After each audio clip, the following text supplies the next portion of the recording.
O ano era 1888 e o Brasil era um dos últimos países ocidentais a ter a escravidão legalizada.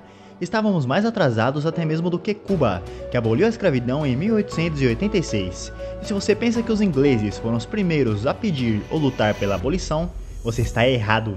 O Haiti foi o primeiro país do mundo a acabar com a escravidão de forma permanente após a Revolução Haitiana de 1804 e garantiu a independência contra os franceses e se tornar uma nação soberana. Alguns anos depois, uma série de países nas Américas já haviam assinado a lei contra a escravidão, como Chile, Guatemala, El Salvador, Nicarágua, e conforme os anos iam se passando, mais e mais países assinavam a abolição.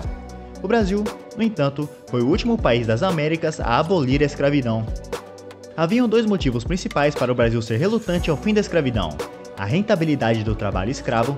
A economia brasileira era totalmente dependente do trabalho escravo, principalmente na produção de café e açúcar, e os senhores de engenho não queriam perder a mão de obra barata, pois resultaria em uma mudança econômica brusca e a perda de posição social. Além da elite agrária, muitos políticos da época resistiram à abolição e retardaram o processo de emancipação, alegando que a escravidão era uma prática histórica e qualquer mudança seria antinatural e afetaria a sociedade, além de temer que os ex-escravos tivessem ascensão social e eles, por sua vez, perdessem sua hegemonia. Por outro lado, o movimento abolicionista estava cada vez mais forte e a pressão social para que o imperador Dom Pedro II encerrasse as práticas de escravidão estava aumentando. Os abolicionistas tinham como causa a ética e a moralidade, acreditando que a escravidão era desumana e violava os direitos humanos.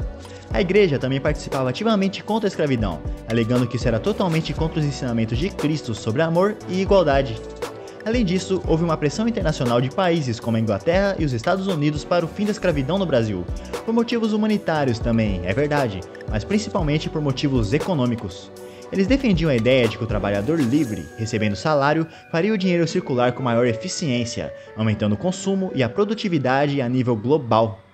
Gradualmente, os abolicionistas foram vencendo os pró-escravistas e garantindo leis contra a escravidão, como a Lei Eusébio de Queiroz, que proibiu o tráfico de africanos para o Brasil, a Lei do Ventre Livre, que libertava os filhos de escravos a partir de 1871, porém os escravistas ainda podiam mantê-los em seus domínios até os 8 anos de idade, e a Lei dos Sexagenários, que libertava os escravos acima de 60 anos. Todas essas leis foram assinadas por Dom Pedro II, que em uma visão histórica foi considerado como meio termo entre manter ou abolir a escravidão. Dom Pedro II acreditava que a abolição deveria acontecer de forma gradual, para que não houvessem revoltas no país e nem rupturas na economia. Em 1887, Dom Pedro II precisou viajar à Europa para cuidar de sua saúde debilitada, o que tornou a sua filha, a princesa Isabel, a regente do império em sua ausência. Os abolicionistas aproveitaram essa situação para mobilizar ainda mais a opinião pública e pressionar a aprovação imediata da abolição. A princesa Isabel estava relutante em assinar a Lei Áurea, consciente das possíveis repercussões e revoltas que o fim da escravidão iria causar, mas a pressão dos abolicionistas foi bem mais forte e ela foi obrigada a tomar uma decisão firme. Ela enviou uma carta a seu pai o informando sobre a situação e pedindo a sua bênção, e no dia 13 de maio de 1888, a princesa Isabel assinou o documento que declarava a extinção da escravidão no Brasil. Havia uma multidão ao redor do Palácio da Cidade, no Rio de Janeiro, celebrando o início de uma nova era, mas também haviam homens rancorosos que se sentiram como se tivesse perdido uma guerra. Uma frase bem impactante foi proferida pelo Barão de Cotegipe logo após a assinatura: Vossa Alteza libertou uma raça, mas perdeu o trono.